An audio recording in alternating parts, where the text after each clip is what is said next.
시간입니다. 하나님의 이름들과 삼위일체에 관한 것을 말씀드리겠습니다. 하나님의 이름들을 살펴보는 이유는 그 하나님의 이름 안에 하나님의 어떠하심이 고스란히 담겨있기 때문입니다. 그리고 이거 이름을 통하여 하나님은 당신의 어떠하심을 사람들에게 계시하셨기 때문입니다. 하나님이 자신을 계시하신 하나의 수단이 되기 때문입니다. 하나님의 이름. 하나님이 얼마나 다양하고 광대하신 분이십니까? 근데 그 가운데 아주 일부의 속성들을 하나님은 이름이라는 형태로 사람들에게 자신을 나타내셨기 때문에 우리는 이 성경에 기록된 이 하나님의 이름들을 살펴보면서 자, 하나님은 어떤 분이다 라는 것을 알게 되는 거죠. 하나님의 이름들은 그 세 가지 계열로 나눌 수가 있는데요. 첫 번째는 엘 계열입니다. L자가 들어가는 이름들이 있습니다. 첫 번째는 엘로힘입니다. 창세기 1장 1절에 가장 먼저 등장하는 바로 하나님의 이름입니다. 이 엘로힘이라는 그 말의 뜻은 위대하신 창조주라는 뜻을 담고 있습니다. 엘로힘은 만물을 시작하신 창조주 하나님의 능력과 권세, 통치가 담겨있는 이름이 엘로힘입니다. 가장 창세기 1장 1절 가장 처음 등장했기 때문에 더 우리가 관심을 많이 가져야 되는 이름이기도 합니다. 위대하신 창조주, 온 우주 만물을 지으신 능력과 권능의 이름, 바로 그것이 엘로힘에 담겨 있습니다. 그 다음에 나타나는 또 이름은 엘 엘리온입니다. 지극히 높으신 하나님이라는 뜻입니다. 창세기 14장에 처음 등장합니다. 모든 우주의 주권적 통치자, 자신의 뜻대로 우리 인생을 통치하신 하나님, 지극히 높으신 하나님, 그런 뜻입니다. 그 다음에 우리가 또 잘 알고 있는 또 하나의 이름은 엘 샤다이입니다. 전능하신 하나님을 나타냅니다. 창세기 17장 1절에서 아브라함과 사라가 출산하는 가능성이 사라졌을 때 하나님은 전능하신 하나님으로 당신을 나타내셨습니다. 나는 전능한 하나님이라 했을 때 하나님은 나는 엘 샤다이니라 라고 하나님이 자신을 나타내신 것입니다. 여기서 샤다이는 능력을 나타냅니다. 그런데 우리 인간 세상에처럼 그 뭔가 능력이 있는 사람 포악하고 다른 사람을 지배하고 나쁘게 구는 그러한 잔인하고 포악한 능력이 아니라 이 샤다이에 담겨있는 뜻은 광대하고 풍성하게 부어주는 능력을 의미합니다. 하나님께서는 자신의 전능한 능력으로 우리에게 풍성히 부어주시는 분입니다. 이것이 엘 샤다이에 담겨있는 하나님의 이름의 뜻입니다. 또 이런 것도 있습니다. 엘 올람, 영원하신 하나님. 창세기 21장에 등장합니다. 시작과 끝이 없으신 하나님. 그 뜻이 영원토록 굳게 서고 변함이 없으신 그 하나님을 나타냅니다. 앞에서 우리가 살펴봤던 하나님의 영원하심에 관한 것을 기억하시면 좋을 것 같습니다. 또는 엘 칸나라는 이름도 등장합니다. 이것은 질투하시는 하나님입니다. 출애굽기 34장에 나타나 있습니다. 오직 자신에게만 최고의 사랑과 헌신이 바쳐지기를 원하시는 하나님이라는 뜻입니다.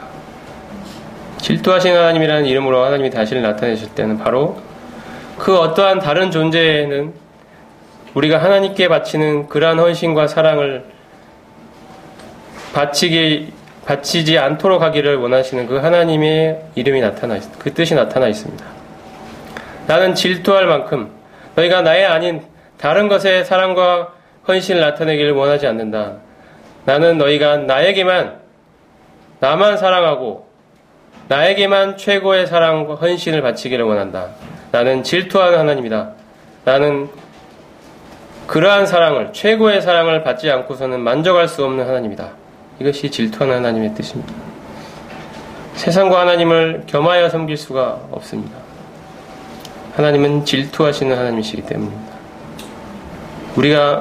우리의 최고의 사랑은 바로 오직 하나님께만 드려져야 합니다. 또 하나님의 이름에 나타난 또 하나의 계열이라고 할 수 있는데요. 아도나이라는 이름이 있습니다. 아도나이. 그것은 주인이시라는 뜻입니다. 롯라는 뜻입니다. 창세기 15장 2절에 하나님께서는 자신의 주인 되심을 나타내시며 이러한 이름을 나타내셨습니다. 시편 114편에도 하나님은 강포를 행하는 주인이 아니라 인자하고 긍휼이 풍성하신 주인으로 자신을 나타내십니다. 우리는 이러한 하나님의 주인 되심 앞에 굴복해야 합니다. 하나님은 우리의 주인이십니다.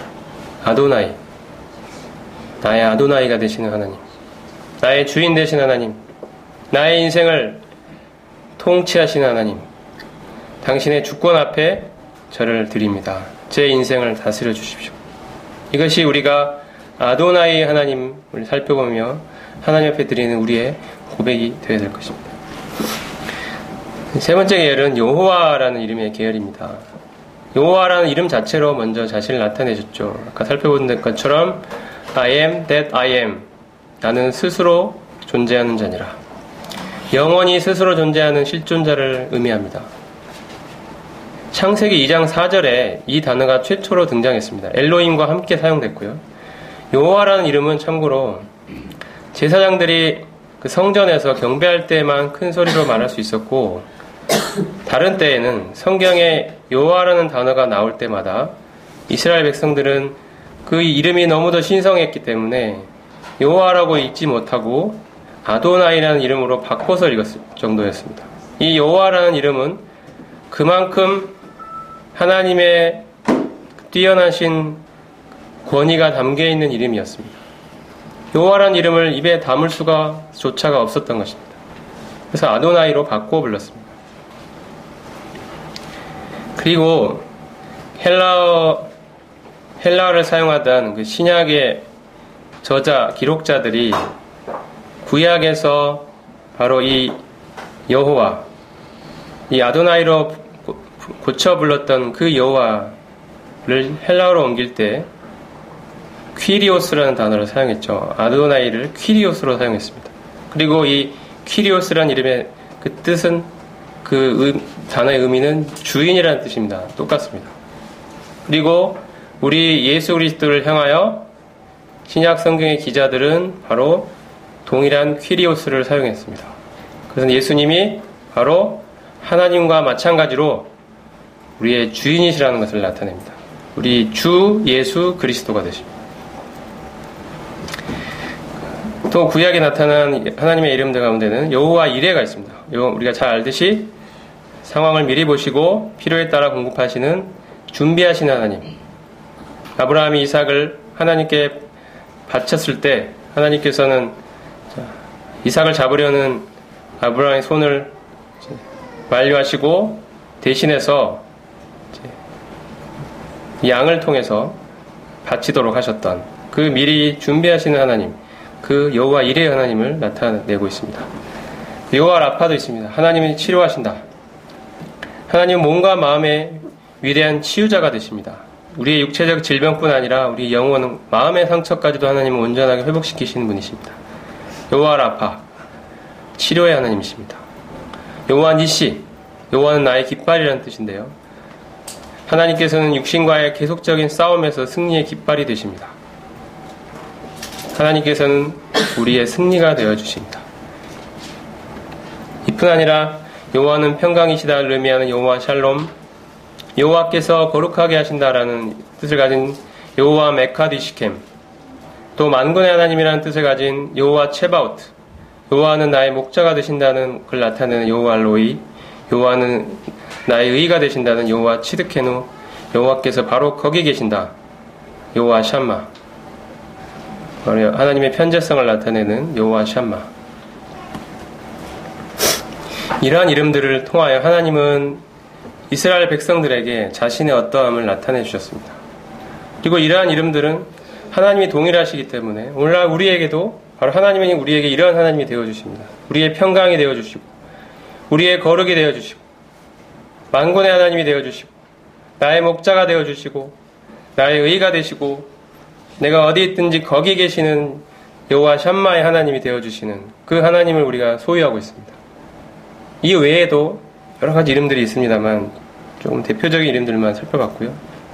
이러한 하나하나의 속성들이, 이름들이 단지 지식이 아니라 우리의 삶에서 경험할 수 있는, 바로 인격적으로 경험할 수 있는 바로 하나님의 이름들입니다. 이러한 이름들의 그 의미들을 우리 삶에서 앞으로 더욱 체험하게 되기를 간절히 바랍니다. 자, 이제 이 시간의 마지막으로 살펴볼 부분은 삼위일체에 관한 것입니다. 하나님에 관한 것들을 살펴보면서 삼위일체를 빼놓을 수가 없습니다. 삼위일체, 우리가 삼위일체 하나님 이렇게 이 표현을 많이 쓰는데요.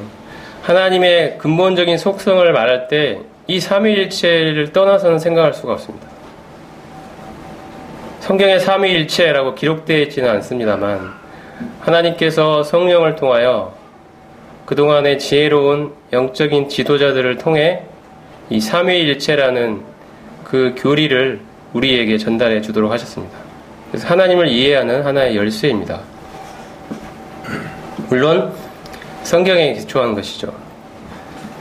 이 삼위일체란 말의 정의는 이렇습니다. 정의를 잘 기억할 필요가 있는데요. 하나님은 성부, 성자, 성령의 삼위로 존재하신다. 이것이 첫 번째 정의의 첫 번째 부분입니다. 두 번째는 이러한 가귀는 영원토록 온전한 완전한 하나님이시다. 이것이 두 번째 측면입니다. 세 번째 측면은 그럼에도 불구하고 하나님은 한 분이시다. 이것이 삼위일체 정의가 갖는 세 가지 측면입니다. 하나님은 성부, 성자, 성령의 삼위로 존재하시며 가귀는 영원토록 온전한 하나님이시지만 그럼에도 불구하고 하나님은 한 분이시다. 이것이 삼위일체에 대한 정의입니다. 이러한 삼위일체에 관한 이야기는 우리 주변에 많은 이단들이 출현하면서 우리 삼위일체에 관한 이 하나님의 속성에 관한 이 핵심적인 진리를 굳게 수호해야 될 많은 필요성들이 생겨왔고요. 오늘날도 이 삼위일체를 흔들어 놓기 위한 수많은 이단 사상들이 창궐해 있습니다. 그래서 우리가 성경의 근거를 분명히 알고 과연 하나님은 삼위일체 하나님이시구나 우리 스스로 확신을 할 필요가 있습니다.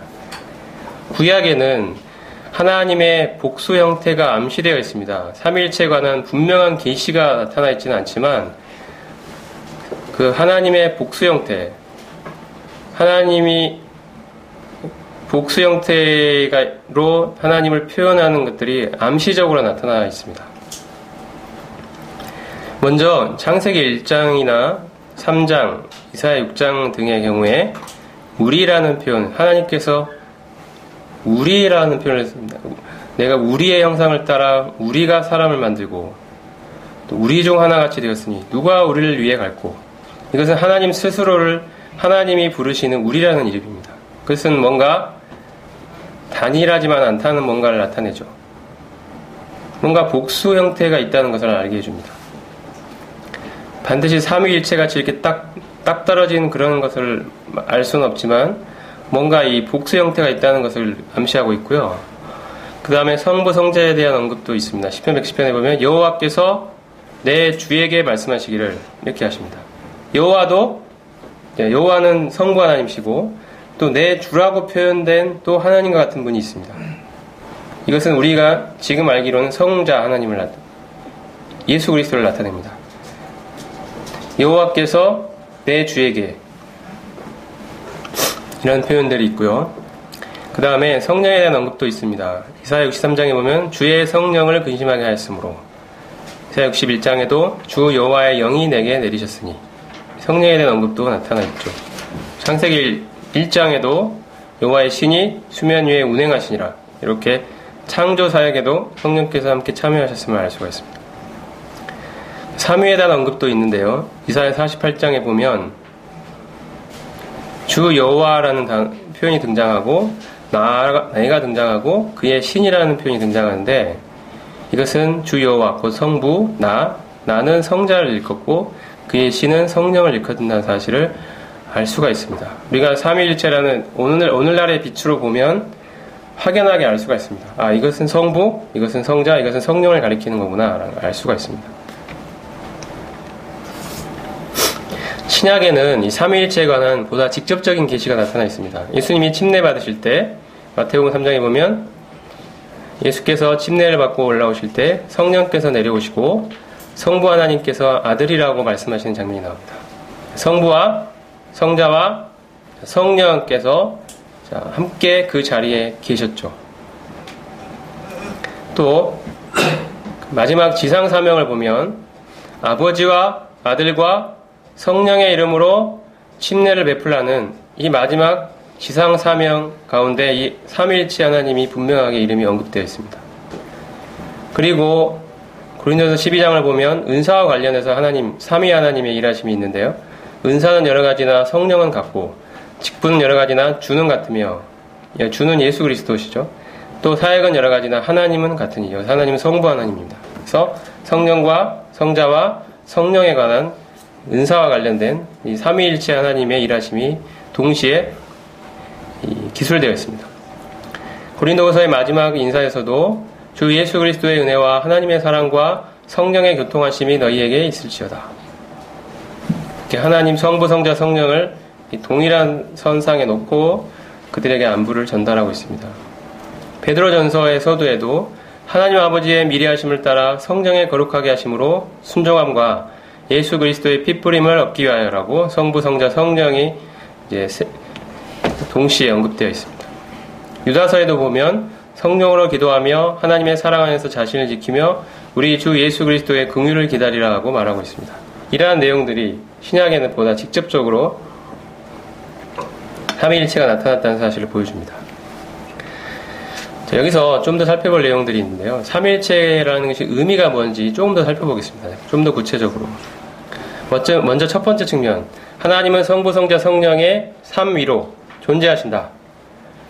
다시 말해서 별개의 인격체라는 것입니다. 성부는 성자가 아니고 성부와 성자는 각각 또한 성령이 아니십니다. 각각의 성부, 성자, 성령의 삼위로 하나님은 존재하십니다. 요한복음 1장 1절 17장 24절에 보면 성부와 성자가 별개의 인격이라는 걸 알 수 있습니다. 태초에 말씀이 계시니라. 이 말씀이 하나님과 함께 계셨으니, 그 말은 이 말씀과 하나님이 별개의 인격이라는 거죠. 함께 계셨기 때문에. 근데 이 말씀은 곧 하나님이시니라. 우리는 말씀이 예수 그리스도를 의미한다는 걸 알 수가 있습니다.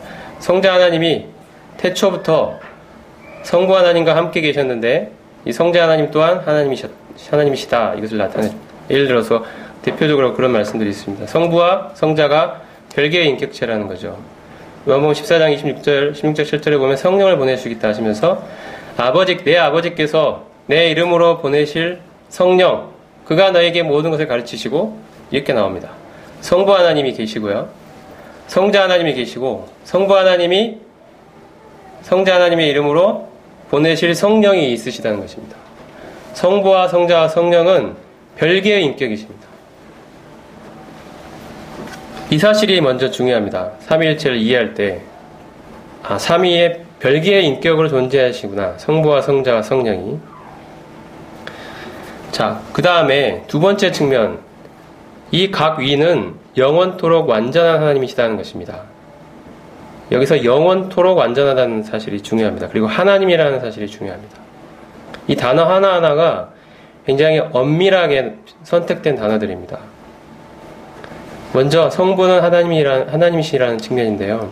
이것은 더 이상 설명이 필요 없는 명백한 사실이기 때문에 넘어가겠습니다. 성자가 그러면 하나님이시냐? 이 측면은 그동안 역사적으로 수많은 공격을 받아왔던 내용입니다. 하지만 우리는 성경을 통하여 요한복음 1장 1절 4절 동안 말씀은 곧 하나님이시라는 것을 보았고요. 요한복음 20장에도 보면 도마가 예수님을 향하여 나의 주시며 나의 하나님이시라고 고백하고 있습니다.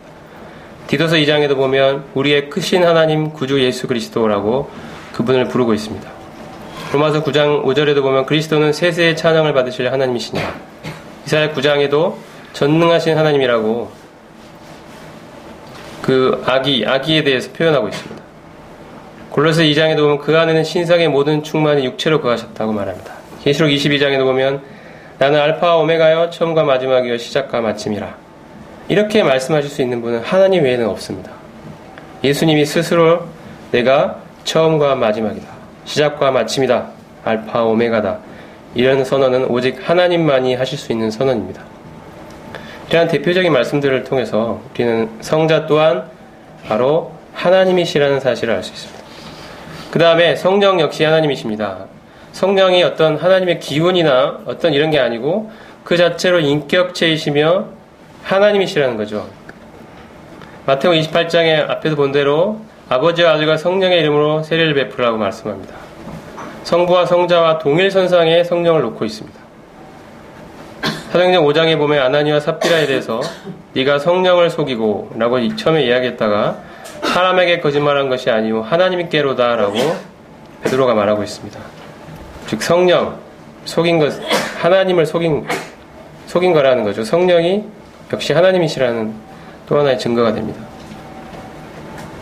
이러한 말씀 외에도 성령 또한 하나님이시라는 사실을 말하고 있는 많은 말씀들을 이제 살펴볼 수 있고요. 자, 이런 것들이 바로 두 번째 측면, 각 위는, 성부, 성자, 성령의 각 위는 영원토록 완전한 하나님이시다. 이런 사실을 보여줍니다.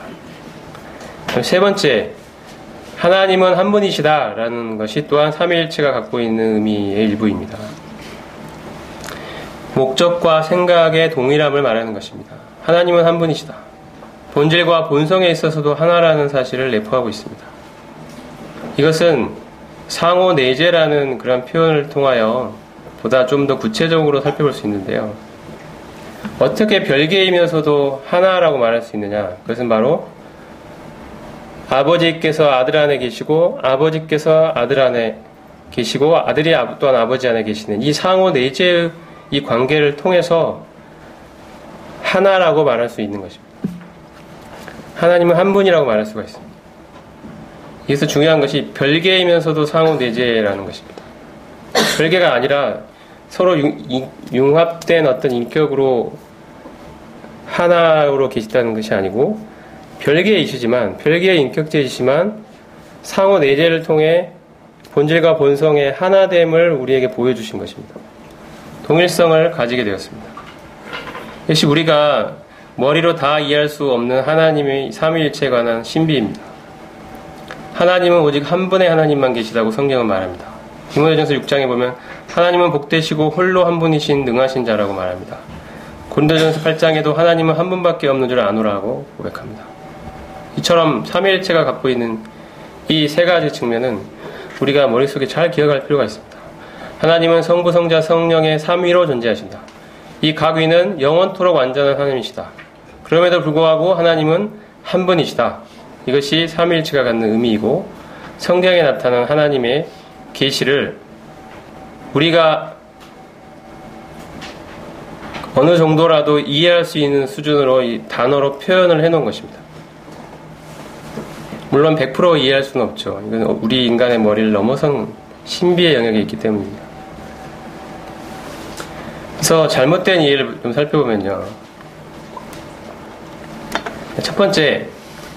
첫 번째가 뭐였습니까? 하나님은 성부와 성자와 성령의 삼위로 존재하신다. 이 사실을 부인하는 잘못된 이단이 바로 양태론입니다. 이것은 뭐냐면 하나님은 한 분 하나님이 계신데 어떤 때는 자신을 아버지로도 성부로도 나타냈다가 어떤 때는 필요한 경우에는 성자로도 나타냈다가 어떤 때는 성령으로도 자신을 나타냈다. 이것이 양태론입니다.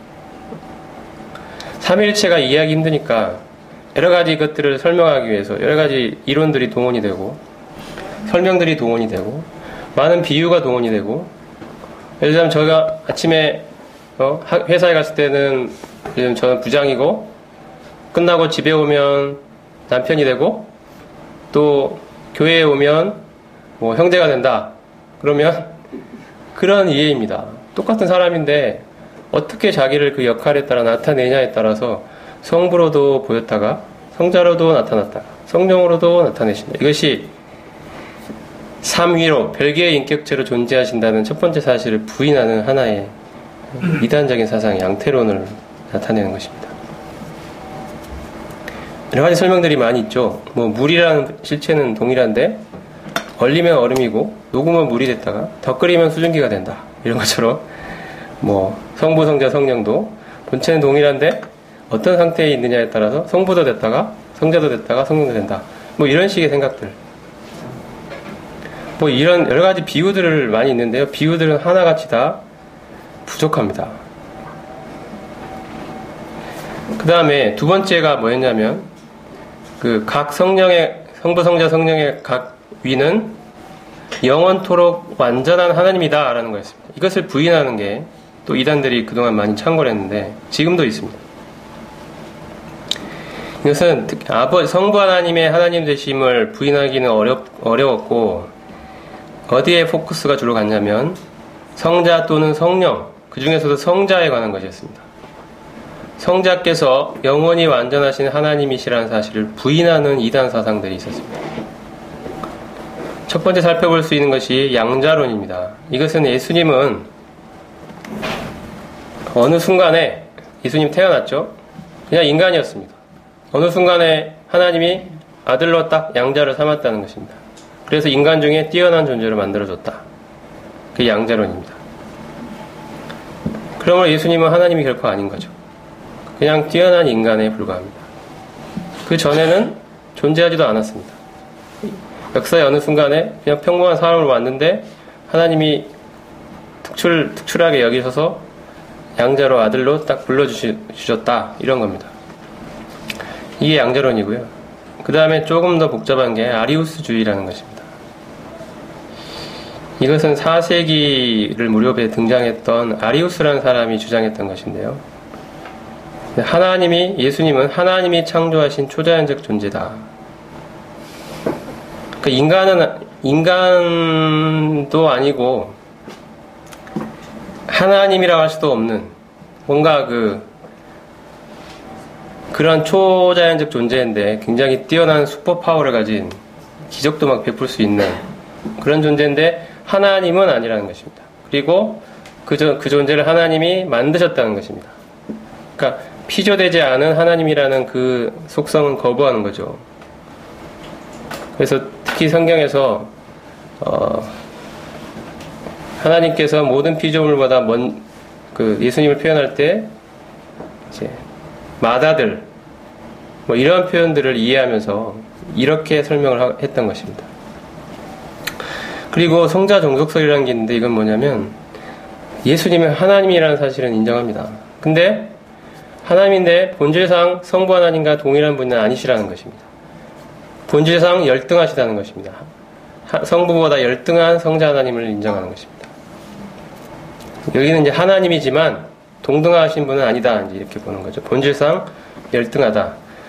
성자가 성부에게 그래서 종속되어 있다. 이렇게 보는 것입니다. 이러한 세 가지 사상들이 주로 이 두 번째 사실을 부인하는 대표적인 이단 사상들이었는데, 교회사적으로 보면 325년에 니케아 공의회에서 모두 배척됐습니다.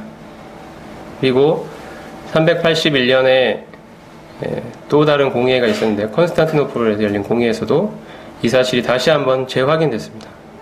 이것은 성부 하나님이 성자 하나님이 창조되지 않은 본질상 성부 하나님과 동일한 하나님이시다. 단지 그 역할과 기능에서 성부 하나님께 순종하셨을 뿐이다. 이렇게 고백하는 것이 성자에 대한 올바른 이해입니다.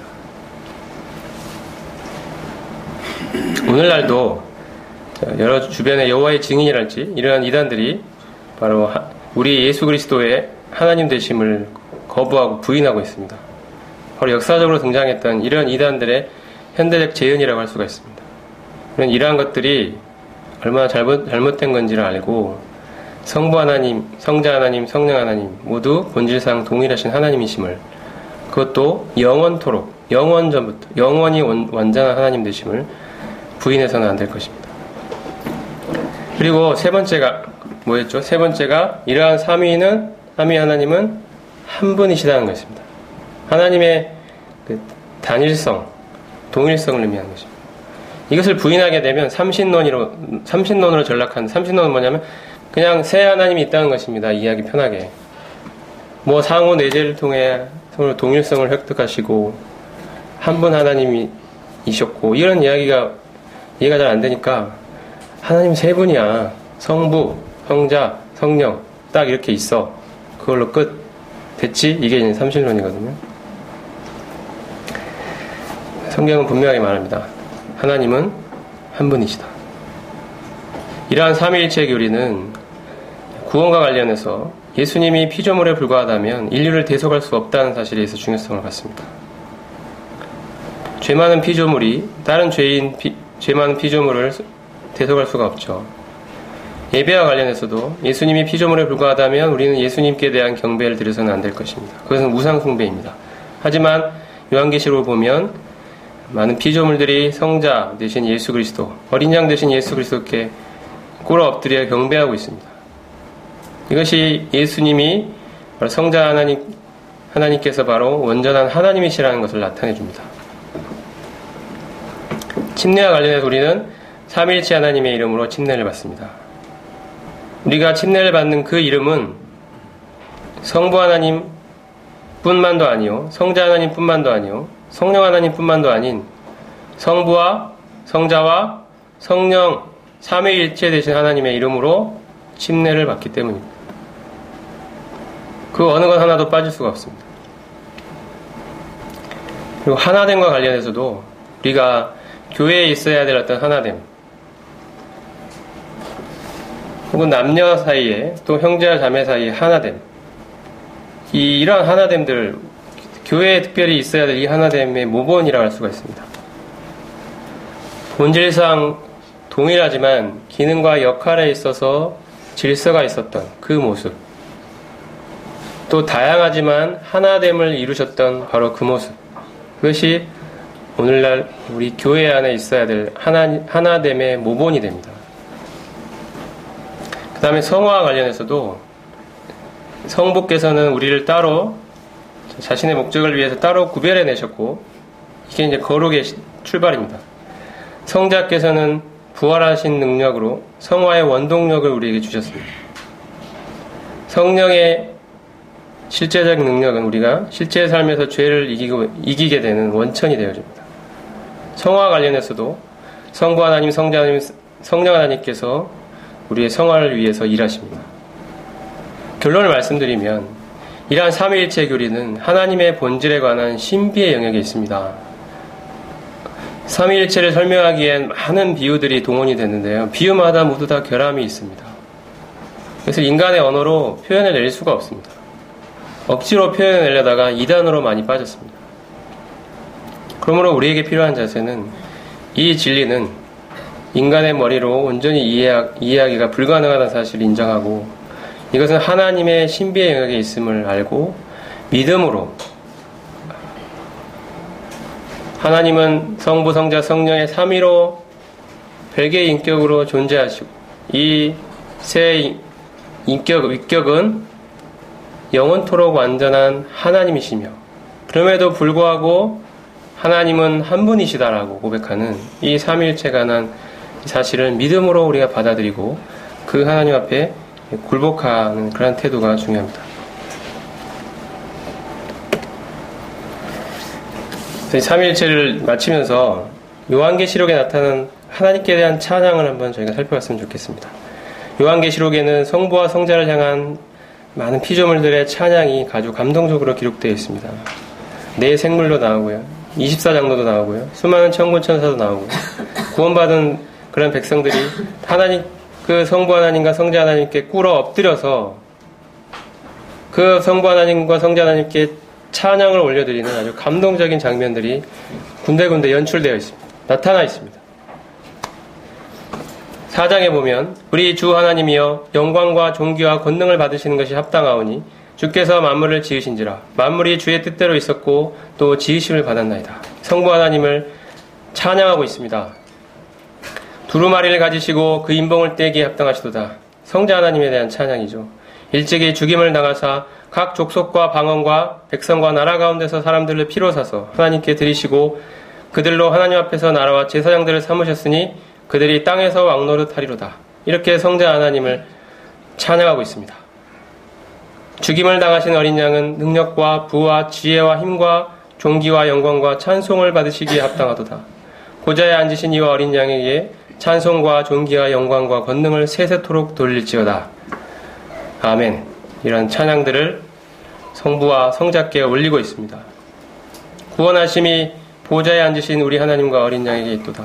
아멘. 찬송과 영광과 지혜와 감사와 존귀와 권능과 힘이 우리 하나님께 세세토록 있을지어다. 아멘. 이런 감동적인 찬양들이 피조물로부터 성부와 성자께 드려지고 있습니다. 오늘 이 시간을 마치면서 우리의 심령도 바로 이 삼위일체 하나님을 향한 감사와 찬양의 마음으로 가득 차기를 원합니다. 마지막으로 개인 적용을 위한 질문을 던져보겠습니다. 오늘 살펴본 하나님의 여러 이름들 가운데 여러분이 실제 삶에서 경험하는 것은 어떠한 이름입니까? 한번 스스로 질문해 보시면 좋을 것 같습니다. 많은 이름들이 있었는데요. 여호와 이레 하나님을 경험한 적이 있는지, 여호와 샴마 거기 계신 하나님을 경험한 적이 있는지, 여호와 로이 나의 목자가 되신 하나님을 경험했는지, 여호와 라파 치료자가 되신 하나님, 여호와 니시 나의 승리가 되신 하나님, 여호와 치드케누 나의 의가 되시는 하나님, 나의 거룩이 되신 하나님, 전능하신 하나님, 만군의 하나님, 이런 여러 가지 이름들을 나의 삶에서 실제적으로 경험하는 것, 어떤 이름들이 있는지, 그리고 앞으로 나의 삶에서 이러한 하나님의 이름들을 더 많이 경험하게 될 것들을 소망하고 기대하는 마음으로 저희들의 마음이 가득 차면 좋겠습니다. 그 다음에 삼위일체에 대한 교리는 여러분이 하나님을 이해하는 데 어떠한 도움이 될 것이라고 생각합니까? 약간은 교리적으로 느껴질 수도 있는 이 삼위일체에 관한 교리가 단순한 지식이 아니라 우리가 하나님을 이해하는 데 있어서 실제적으로 도움이 되는 그런 교리가 되었으면 좋겠습니다. 이러한 질문들을 스스로에게 던져보시면서 이 시간을 마치겠습니다. 기도드리겠습니다.